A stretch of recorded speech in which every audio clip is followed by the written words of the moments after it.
será que no creen?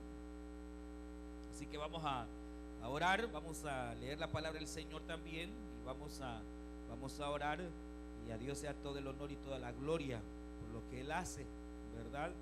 En la oración personal, pero también en la oración convenida.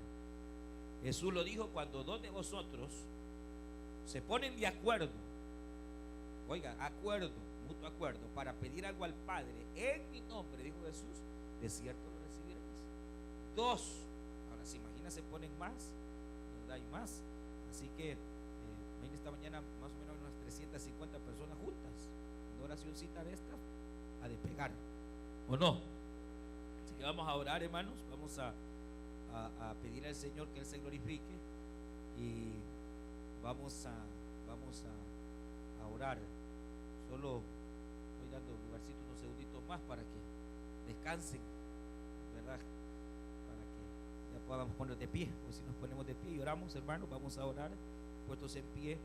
Ya descansaron un ratito, y aquí están todas estas peticiones. Vamos a orar, y vamos a levantar nuestras manos y orando todos juntos, hermano. Aquí es la fe suya, la mía, la de todos nosotros, y queremos solamente los hermanos que están en el taller de crecimiento espiritual pueden pasar. Antes de que oremos pueden moverse.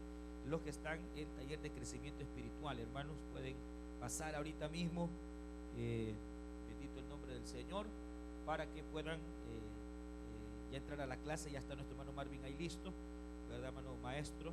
Para que pueda dar la clase de este día. La semana pasada fue enfrentando las tentaciones, cómo el cristiano puede enfrentar tentaciones.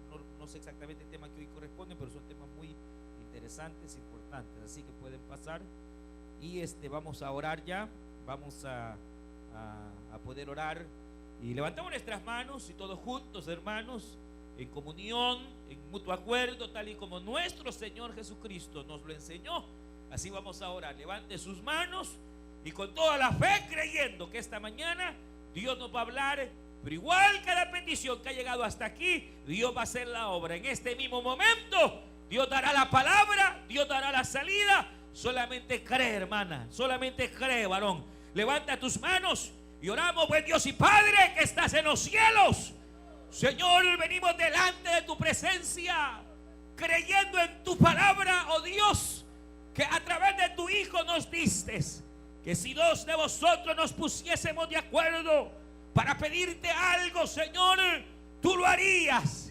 Y ahora, en el nombre de Jesús de Nazaret, queremos rogarte que nos hables en esta hora, que tu palabra venga, Señor, para tocar nuestra vida, tocar nuestros corazones, Señor. Tú que conoces cada necesidad, háblanos por medio de tu palabra. Oh Espíritu Santo, fluye con libertad y háblanos esta mañana. He aquí que tu pueblo escucha, Señor, pero al mismo tiempo traemos con fe nuestras peticiones, Señor. Pedimos, Padre eterno, por la vida de Ashley, Señor.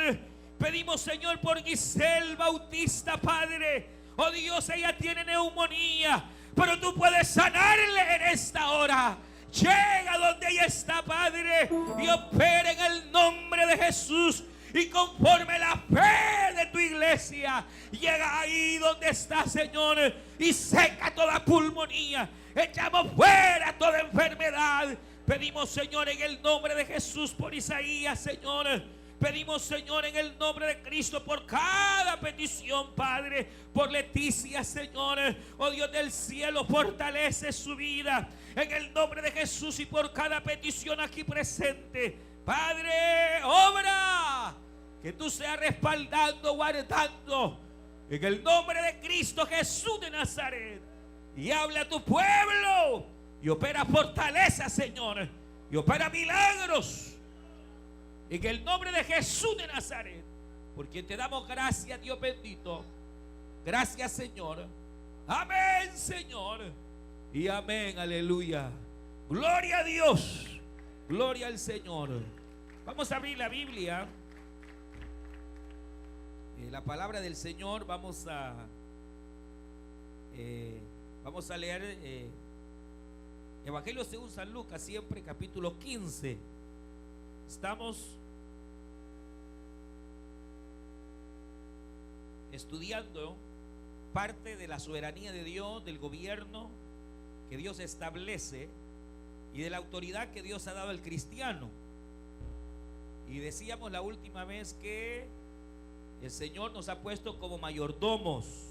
Amén. Y que uno de los principios del gobierno divino es ese, que Dios nos da y que tarde o temprano nos va a pedir cuentas. Amén. Recuerde que este es año de gobierno, año de bendición, pero para el que se ajusta a los preceptos del reino. Así que leemos capítulo número 15 una vez más. Y vamos a leer solamente algunos versículos, ya que ya hemos leído con anterioridad la palabra. Capítulo 15, verso 11. Y dice la palabra del Señor de la manera siguiente. Verso 11. También dijo: un hombre tenía 2 hijos, y el menor de ellos dijo a su padre: Padre, dame la parte de los bienes que me corresponde. Y les repartió los bienes. No muchos días después, juntándolo todo, el hijo menor se fue lejos a una provincia apartada, y ahí desperdició sus bienes viviendo perdidamente. Versículo 27 y 25 más bien. Y su hijo mayor estaba en el campo, y cuando vino y llegó cerca de la casa, oyó la música y las danzas, y llamando a uno de los criados, le preguntó qué era aquello. Él le dijo: tu hermano ha venido, y tu padre ha hecho matar al becerro gordo por haberle recibido bueno y sano. Entonces se enojó y no quería entrar. Salió por tanto su padre y le rogaba que entrase. Mas él respondiendo dijo al padre: he aquí tantos años te sirvo, no habiéndote desobedecido jamás, y nunca me has dado ni un cabrito para gozarme con mis amigos. Pero cuando vino este tu hijo, que ha consumido todos tus bienes, con rameras has hecho matar para él el becerro gordo.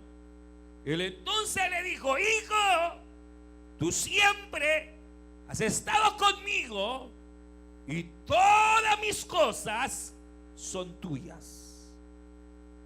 Mas era necesario hacer fiesta y regocijarnos, porque tu hermano era muerto y ya revivido, se había perdido y ha sido hallado.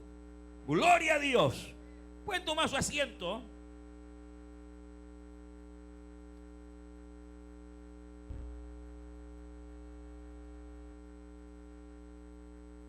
Y estamos, como dije, estudiando principios que rigen la autoridad o el gobierno espiritual en la vida. Y hemos visto ya 2 aspectos importantes. El primero es que para que el cristiano pueda gozar de esa plena autoridad sobre las circunstancias difíciles a veces que le rodean, lo más importante es estar bien a cuentas con Dios. Y lo segundo es usar con sabiduría, obviamente, lo que Dios ha puesto en nuestras manos en una buena mayordomía. Y decíamos, hablamos incluso del diezmo, ¿se acuerdan? Que es un principio dentro de la autoridad en la cual Dios mismo se compromete a ceder autoridad al cristiano o a darle cuando el cristiano ejerce el diezmo. ¿Se acuerdan? Pues ya se les olvidó. Si no lo repetimos, por mí no hay problema. De todas maneras, del diezmo casi nunca se habla aquí. Ustedes lo saben.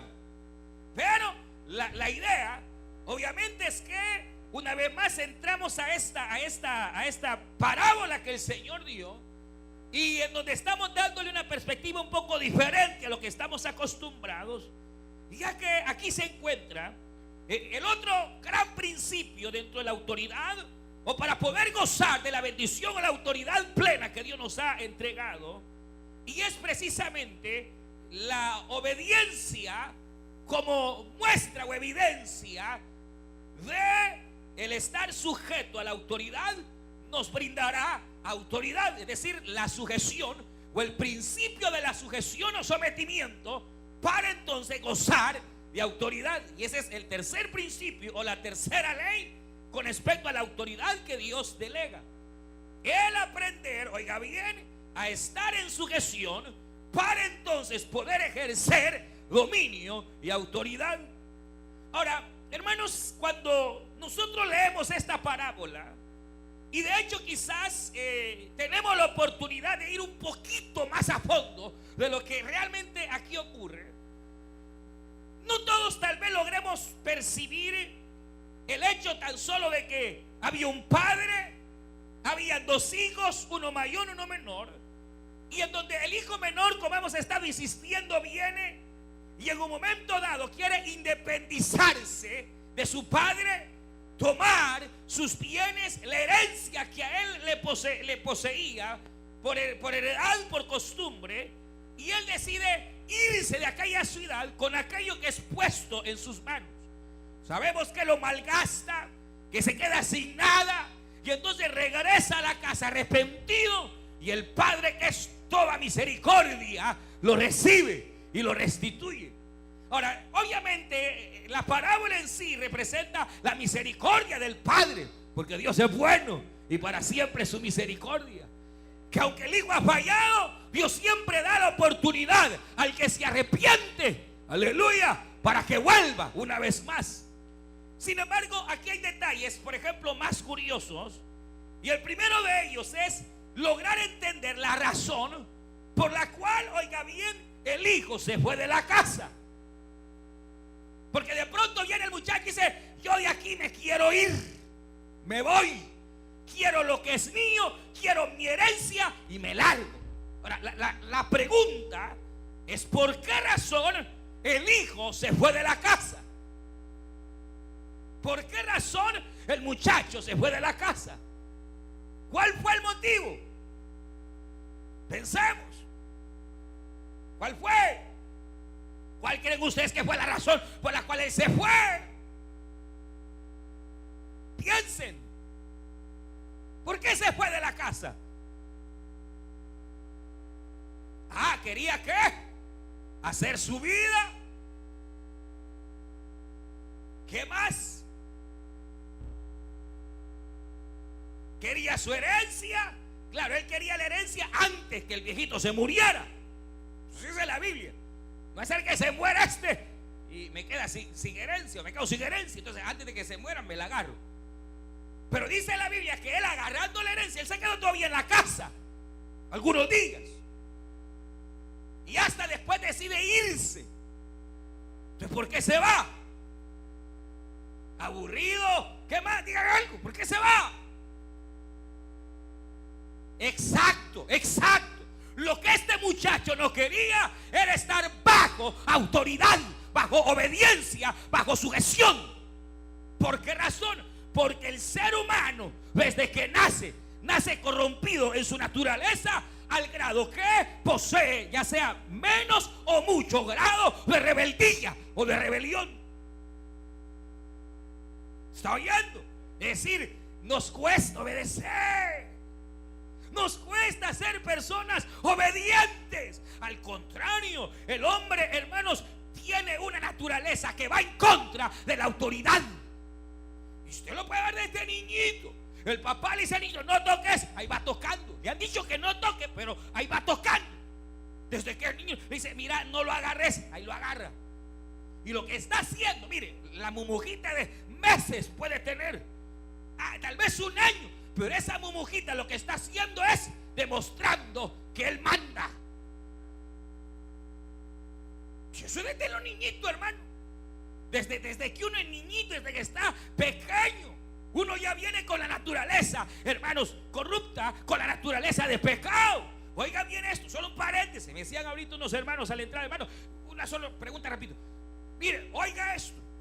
Oiga esto. Cuando la Biblia dice que todos los hombres comparecerán ante el tribunal blanco en Apocalipsis, se habla de niños, dice, pero ¿y los niños? ¿Acaso no los niños son salvos? No.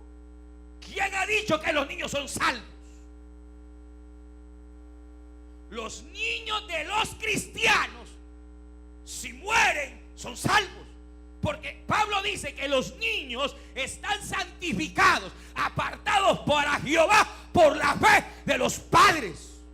Pero ay de ti que eres inconverso, ay de ti que no conoces al Señor, ay de ti que andas en las vanidades. Dios tenga misericordia, porque ni tú ni tus hijos tienen la cobertura de la fe. Por eso Apocalipsis vi las almas de los niñitos y de los grandes. Porque el niñito, no porque el niñito es salvo. Es que Jesús dijo, dejad a los niños porque de ellos es el reino. No digo así el Señor. El Señor dijo, dejad a los niños venir a mí, porque de los tales, de los que se comportan como ellos. ¿En qué acción? En dos, únicamente en dos. Una, que el niño tiene fe. Eso sí, mano, el niñito cree a lo que la madre le diga, a lo que el padre le diga, eso cree. Si el papá le dice que existe Santa Claus, ahí lo anda esperando bajo la chimenea porque le cree. Si a la niñita le dice, mira, no salgas que va a pasar la viejita y te va a llevar, cada viejita que va a salir chispusteada. Porque el niño cree. Y segundo, porque es pequeño. Jesús habló en respecto de ser como ellos en lo pequeño, es decir, en humildad, pero no en otra cosa. ¿Por qué?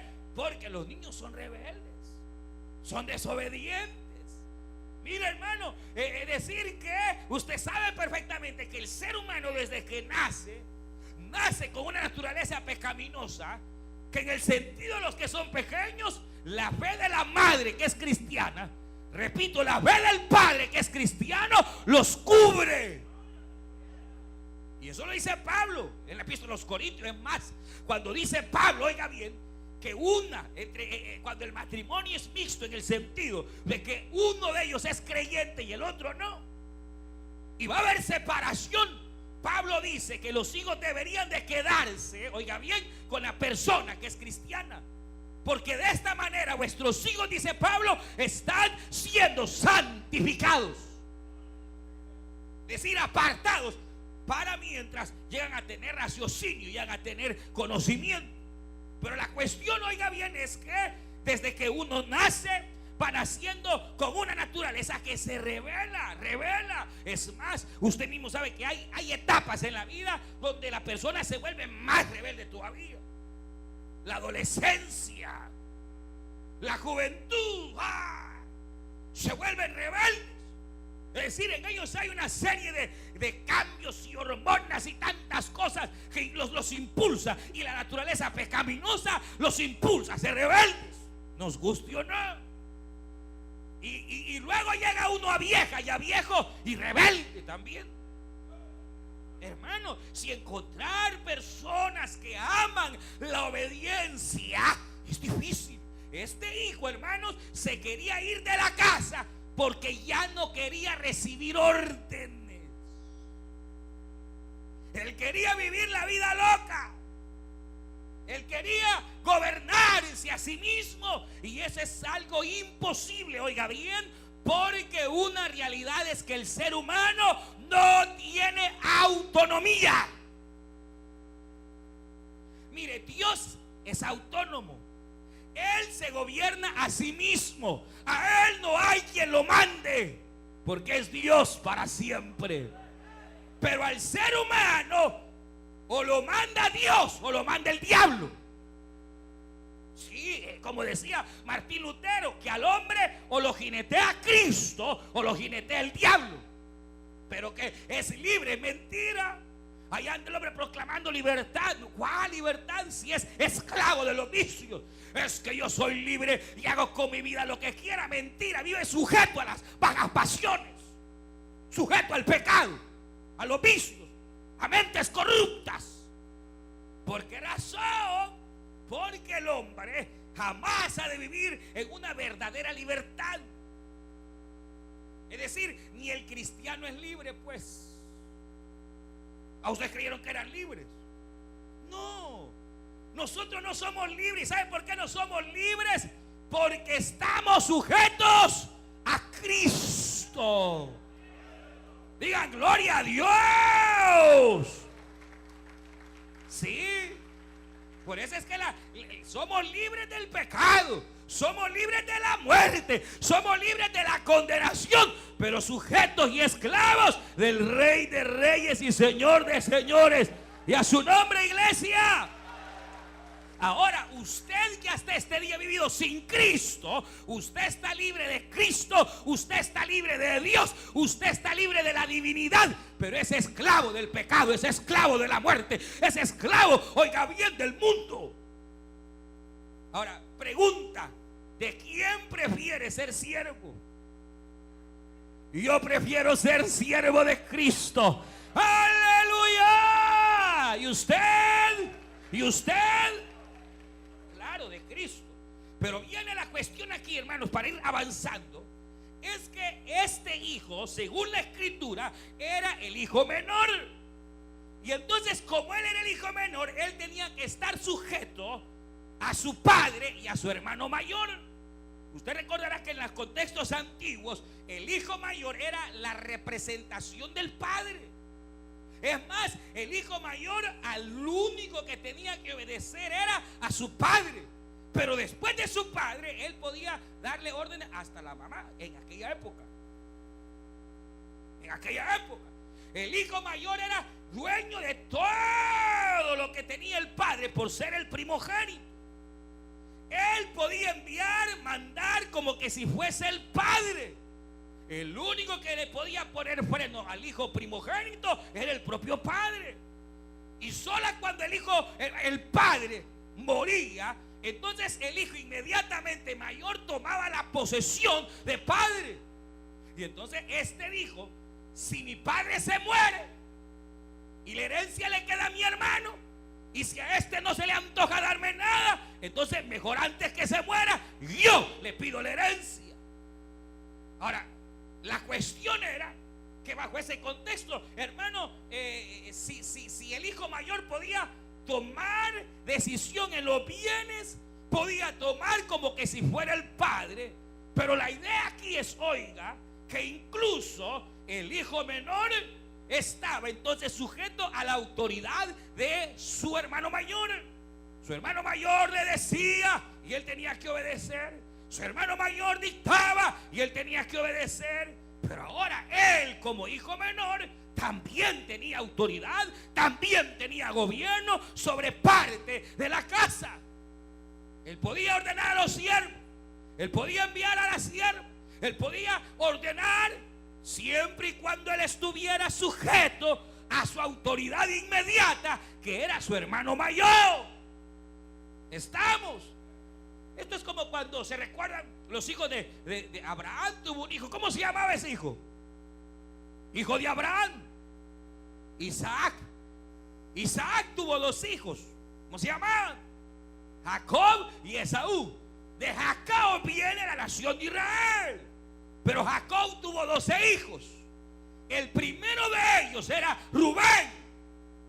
Ahora, ¿recuerdan ustedes que Rubén era quien tomaba las decisiones entre los hermanos? Por ejemplo, cuando dijeron a José: matémoslo, porque lo odiaban y lo aborrecían, Rubén dijo: no, vendámoslo.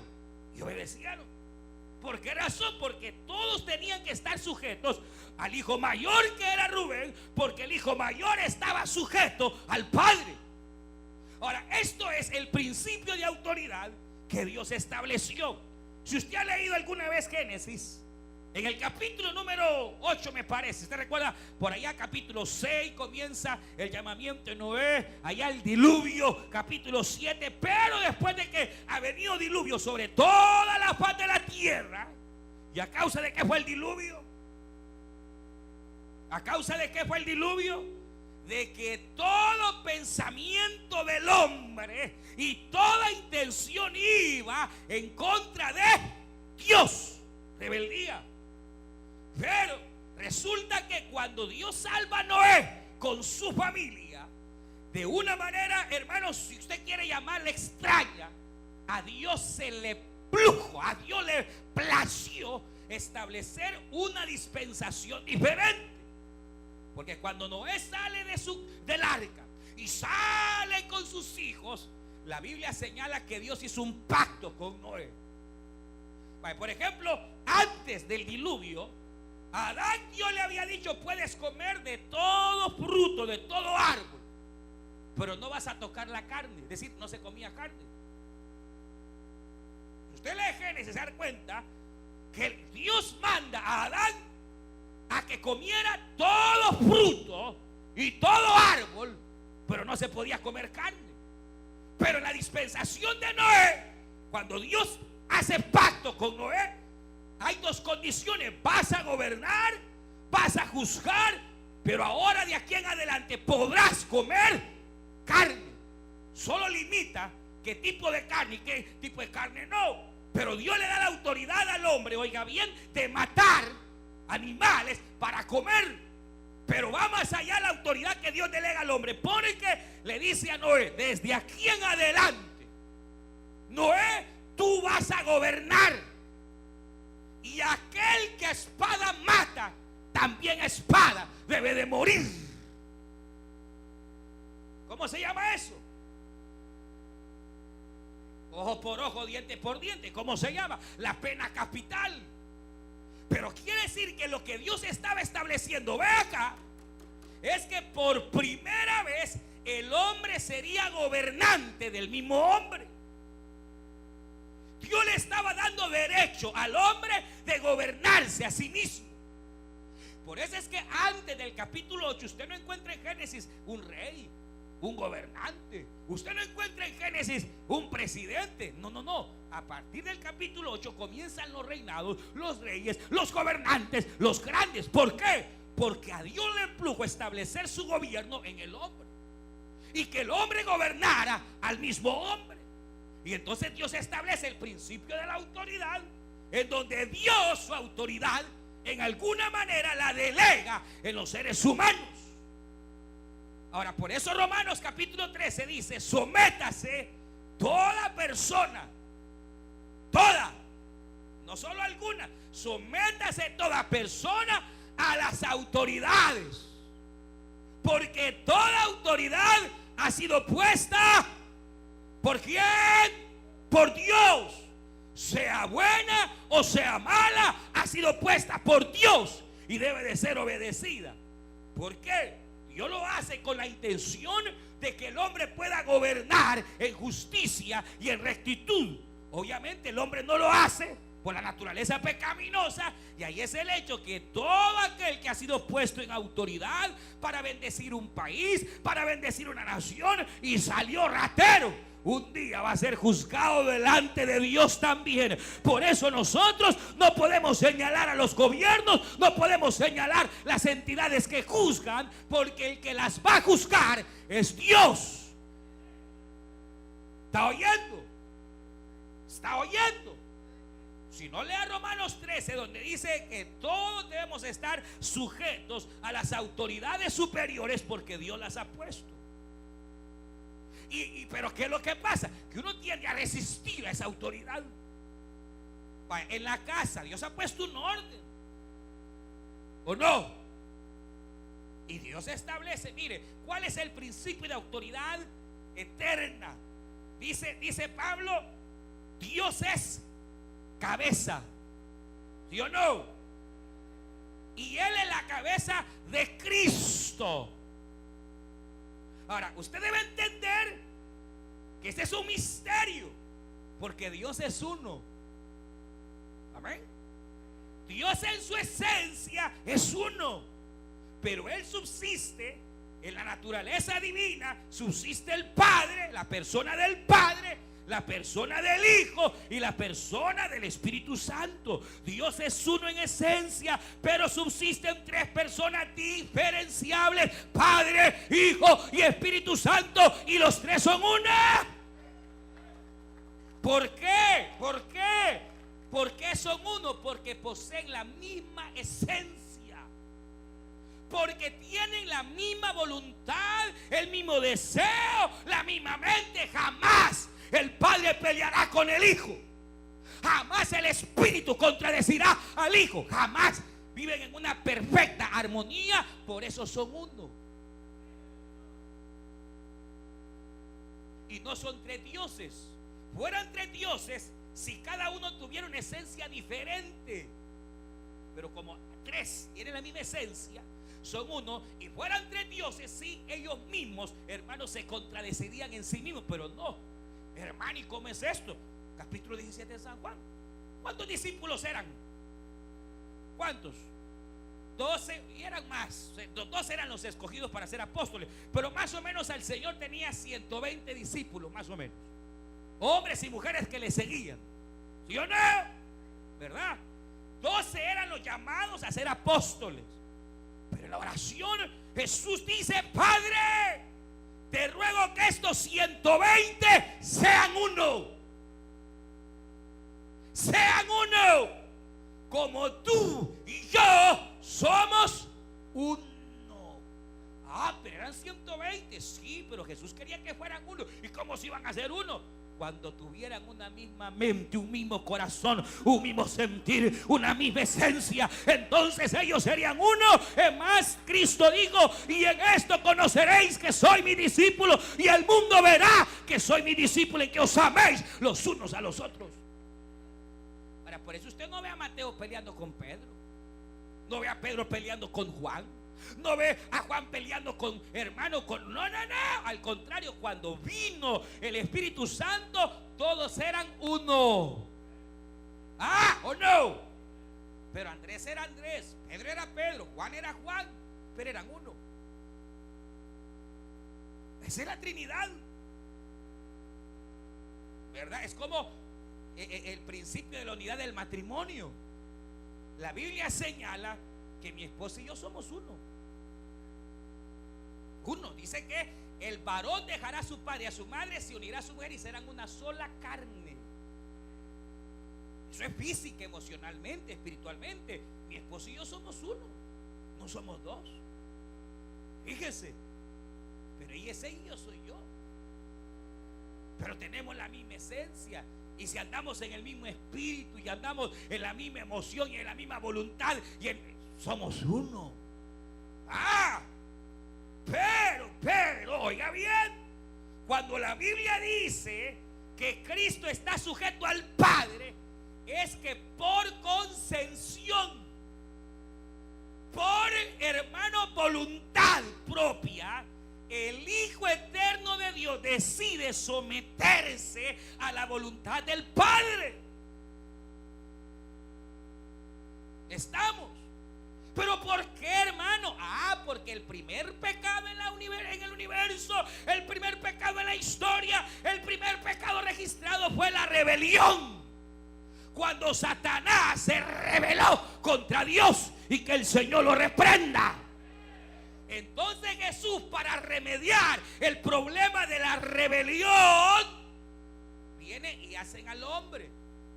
Dijeron: el ángel falló, los ángeles fallaron, hagamos al hombre, y el hombre sí va a vivir en sujeción.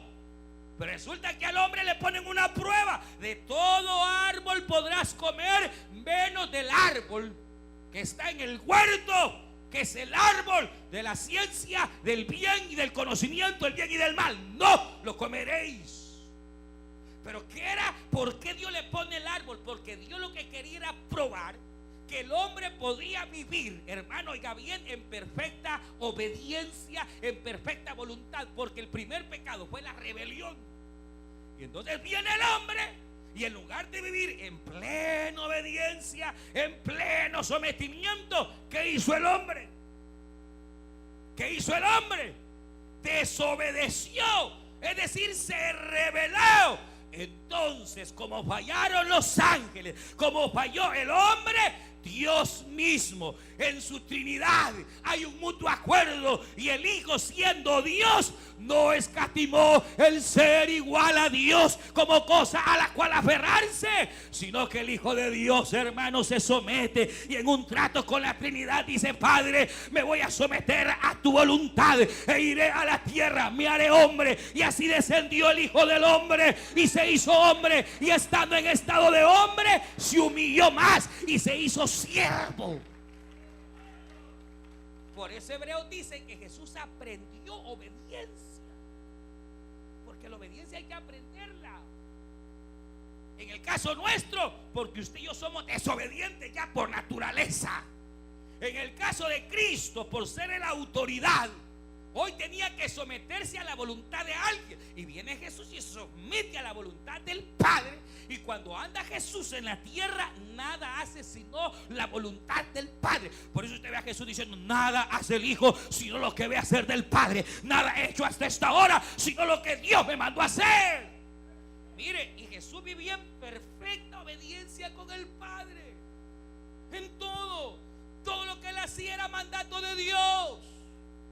Todo lo que él hacía era mandato del Padre. Él vivió sujeto al Padre. Vivió sujeto. Mire, es más, Jesús fue tan extraordinario, oiga, que cuando se presentó delante de Herodes, el rey, él siendo rey de reyes, se somete a la autoridad del hombre. ¿Se puede imaginar? Siendo Dios, se sometió a la misma autoridad humana. Y cuando aquel dice: mira, yo tengo autoridad para soltarte, tengo autoridad para salvarte, tengo autoridad para condenarte, Jesús con respeto le dijo: ninguna autoridad tuvieras si no te hubiese sido dada de arriba. Pero vea, Jesús no peleó la autoridad de Herodes, se sujetó. Es más, de ahí en adelante no abrió su boca. Y Herodes procuraba, y Pilato procuraba, mas extrañaban porque él tenía dominio sobre sí mismo. No abría su boca. Porque el hombre que sabe dominar, o la mujer que sabe dominar su lengua, la Biblia lo llama perfecto. Así dice Santiago. ¿Cuántos perfectos hay? Son honestos. Hoy sí, mire, debería darse un aplauso por honesto. Claro. Solo aquel que ha aprendido a dominar su lengua, a callar, en lugar de andar hartándose al otro. En lugar de responder, ha aprendido a callar su lengua. Ese es perfecto.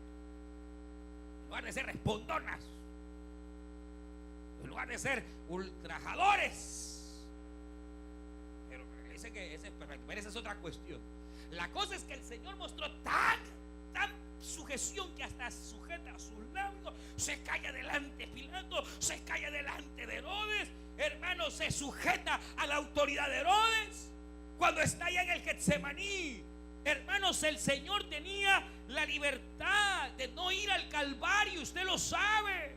Jesús dijo: Padre, esta copa, si fuera posible, pásala de mí, pero no se haga mi voluntad sino tu voluntad. Y hasta el último minuto, Jesús, al ir a la cruz del Calvario, mostró plena obediencia a su autoridad, que era el Padre.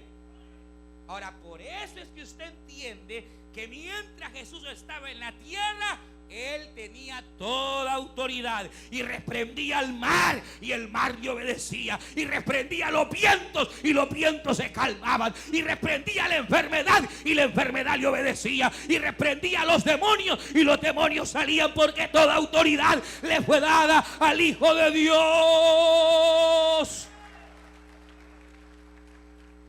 Pero ¿por qué a Jesús le funcionó la autoridad? Porque Él estaba en plena obediencia a su autoridad. Entonces Jesús de pronto se encuentra un caso de un hombre que era un centurión, capítulo 8 de San Mateo. Un hombre que era general del ejército romano, tenía más o menos más de 100 soldados a su cargo. Y uno de ellos se enfermó, se estaba muriendo.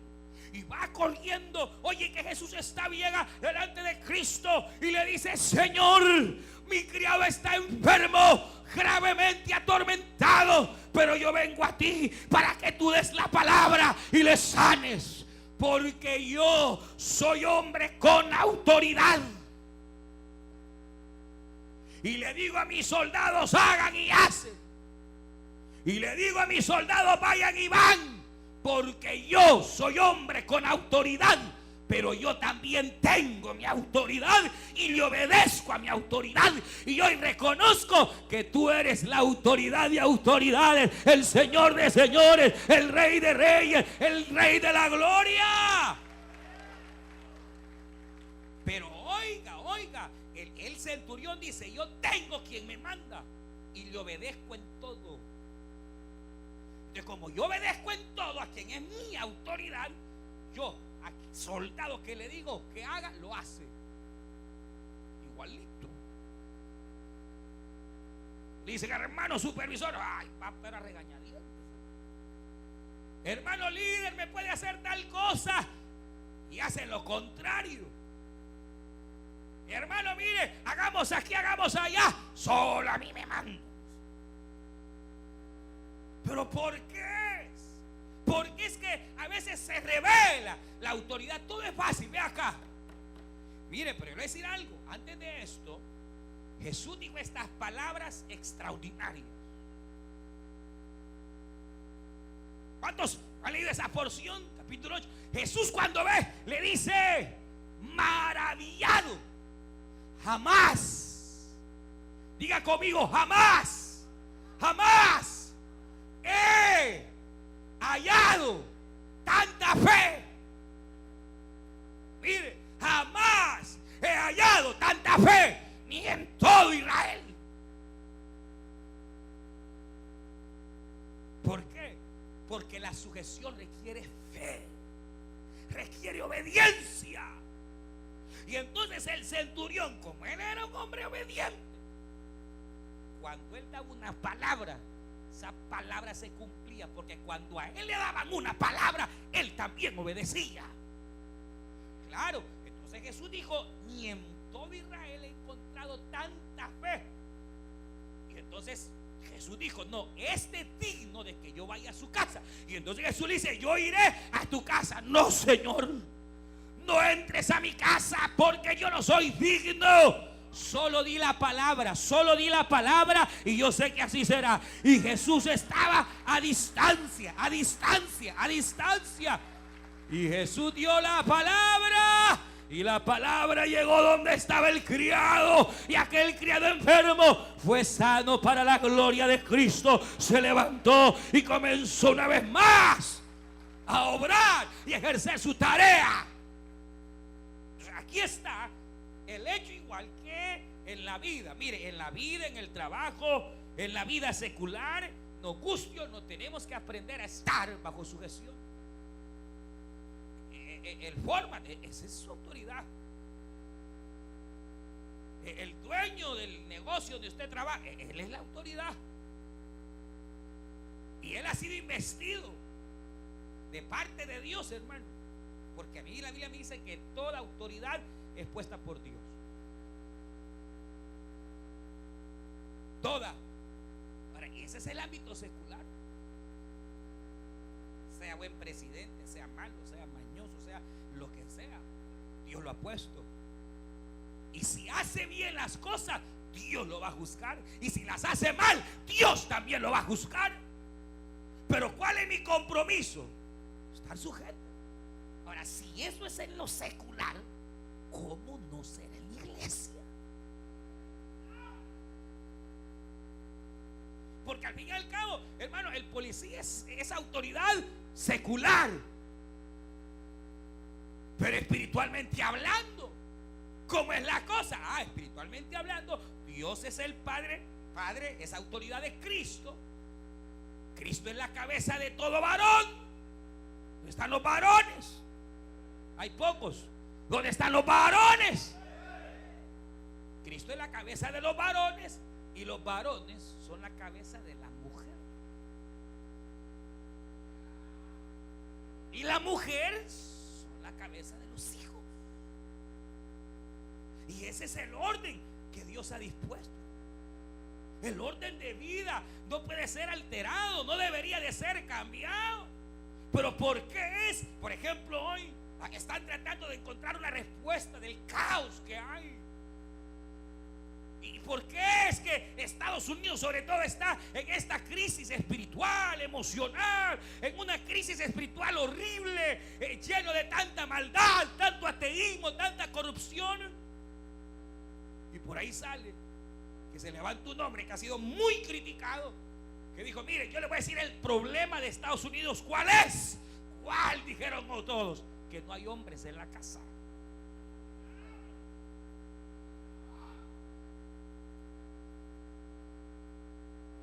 Él dijo que Estados Unidos vive en un matriarcado. ¿Saben qué matriarcado? Donde la mujer manda y el hombre es un mandilón.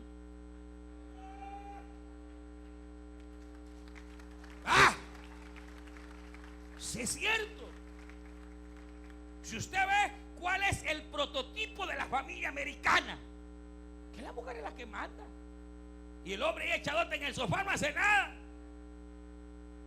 Y los hipotes le faltan el respeto a los padres. Eso es lo que a los hijos les enseñan aquí en Estados Unidos, hermano. Que le falten el respeto a uno, que uno no tiene autoridad sobre ellos. Es más, hay cipotes que hasta ponen en su cuarto prohibida la entrada. ¿Cómo que prohibida la entrada? ¿Cómo que prohibida la entrada? Aquí no se entra. ¿Quién le ha dicho que no se entra? Mire, jovencita, mire, joven, mientras su tati y su nana le dé de hartar, ellos tienen derecho a entrar en su cuarto cuantas veces quieran y registrarle lo que quieran, porque ellos le dan de hartar.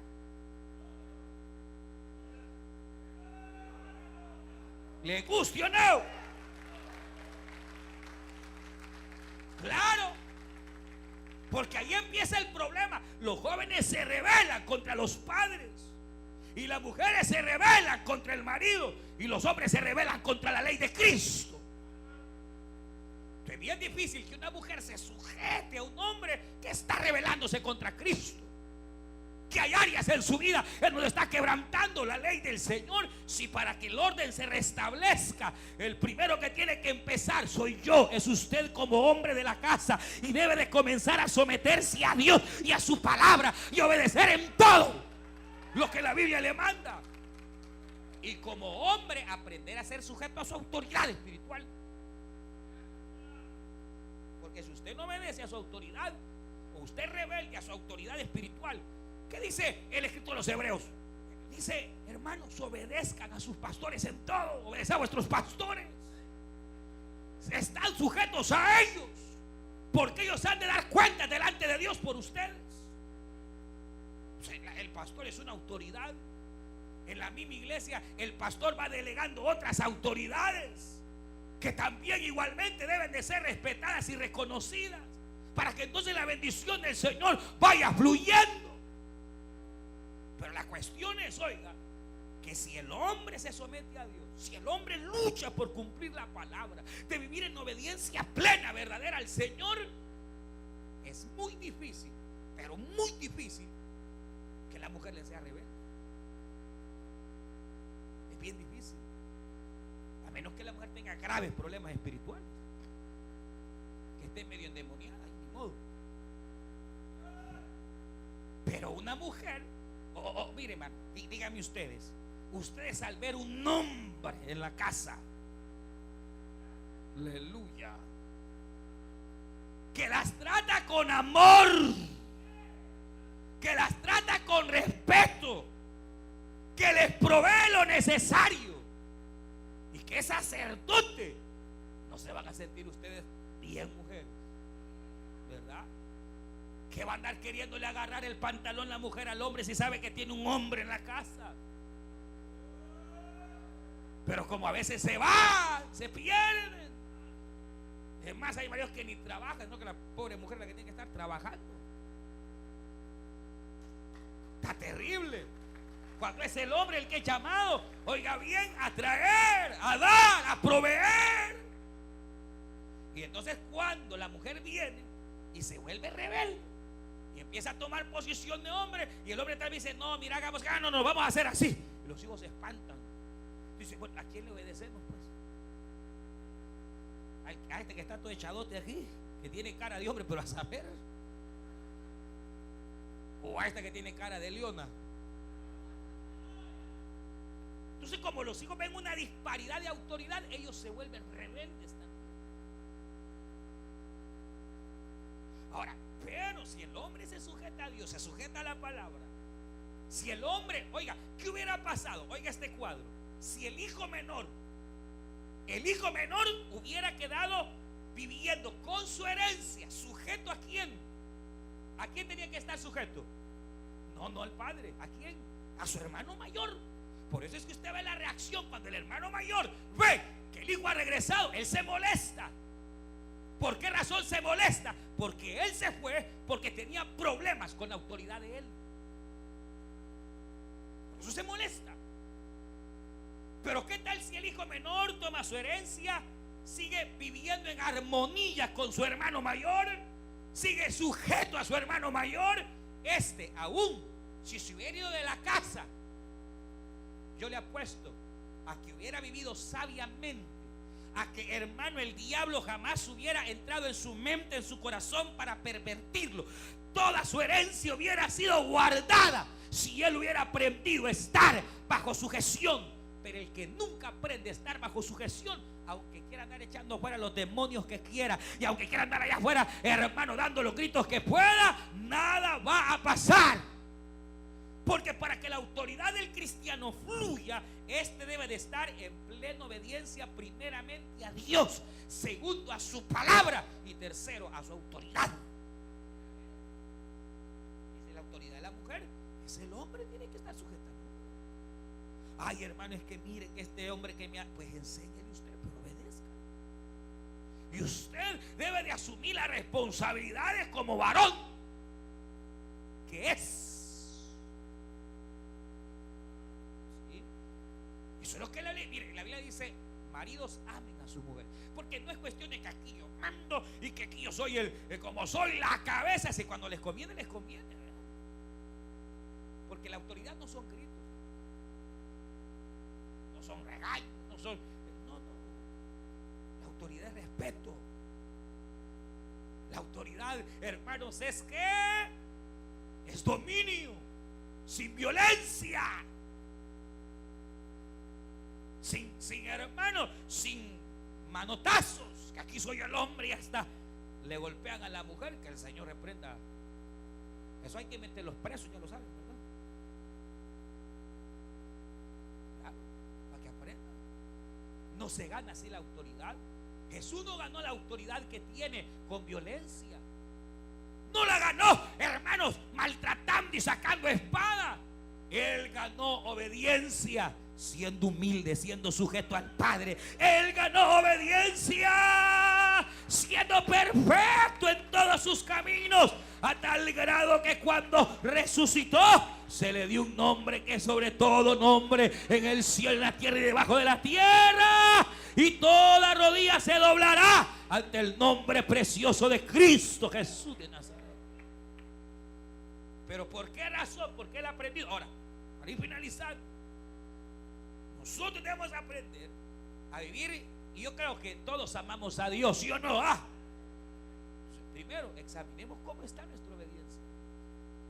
¿Habrá algún área en la cual hemos estado fallando al Señor? Y por eso las cosas nos están saliendo al revés. ¿Será que en verdad estamos obedeciendo a plenitud su palabra? Y lo tercero que más debemos examinar: ¿qué tan obediente es usted a su autoridad espiritual? Porque la mayoría nos pasa como le pasó a Israel.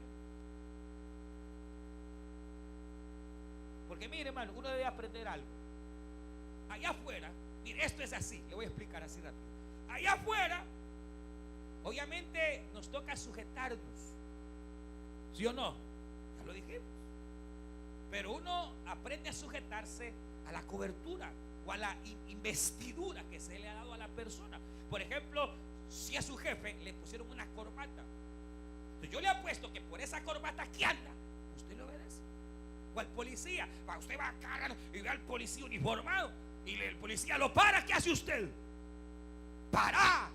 Pero si ese policía usted lo haya encamisetado y enchorado, ¿verdad? Y lo ¿pararía usted? ¿Verdad que no? Porque usted está respetando la investidura. Y el problema que a nosotros nos pasa es que allá actuamos así, respetando la investidura y no al hombre. Y en la iglesia hacemos al revés, queremos respetar al hombre y no la investidura.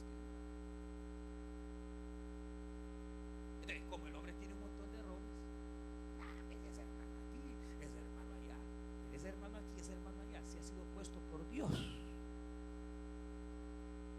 puede tener miles de errores, pero si Dios lo ha investido de poder y de autoridad, y Dios lo ha nombrado y Dios lo ha llamado, es mucho mejor que usted, en lugar de criticarlo, le obedezca espiritualmente hablando, que entonces usted va a ser grandemente bendecido. Israel vio a Moisés, no vieron la cobertura que Moisés tenía.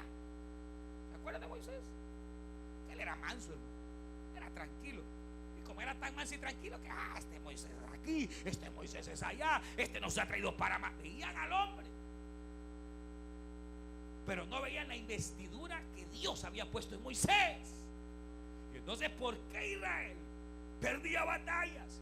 ¿Por qué Israel no gozaba de una vida abundante? Porque eran más murmuradores que a saber quién. Murmuraban de Moisés, murmuraban de Aarón, murmuraban de todo. Entonces, ¿cuándo? Por ejemplo, ¿usted se acuerda cuando la Biblia señala que aquel Coré con su séquito dijeron: este Moisés nos ha traído para matarnos, nos ha traído al desierto para que nos muramos, este Moisés nos ha mentido? Y el problema es que como Moisés estaba únicamente obedeciendo al Señor, entonces dijo Dios a Moisés: traedme a Coré. Oiga, traedme a todos aquellos que han murmurado y les voy a demostrar quién es quién. Usted conoce la historia. Mire, solo en 2 oportunidades Dios ha actuado tan severamente. ¿Qué le pasó a Coré? ¿Quién se acuerda? Mira, el día siguiente Coré dijo: mire, todo el que se quiera regresar a Egipto, únase conmigo. Y aquel que reconozca que Moisés ha fallado, únanse conmigo. Y entonces todos los que se unieron con Coré, Moisés llegó, se reunieron los que estaban con Moisés y los que estaban con Coré. Y según Coré, hermanos, saber qué batalla iba a hacer. Y Moisés quieto, tranquilo, él dejó que Jehová peleara por él. Y me había empezado la rebelión. Cuando vino un terremoto, la tierra se abrió y todo el séquito de Coré, la tierra se los tragó. Y entonces Jehová restituyó a Moisés como su siervo. Mire, y qué severo, ¿verdad? Mire, es que una cosa es que usted, todo pecado recibe retribución, ¿sí o no? Pero hay pecados que son pecados contra su hermano, pecados sociales, pecados que son contra su prójimo, contra el marido, contra la mujer, contra el hermano. Pero hay pecados que son contra Dios.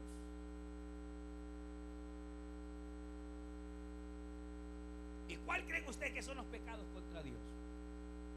Cuando usted miente, ¿a quién le está mintiendo usted?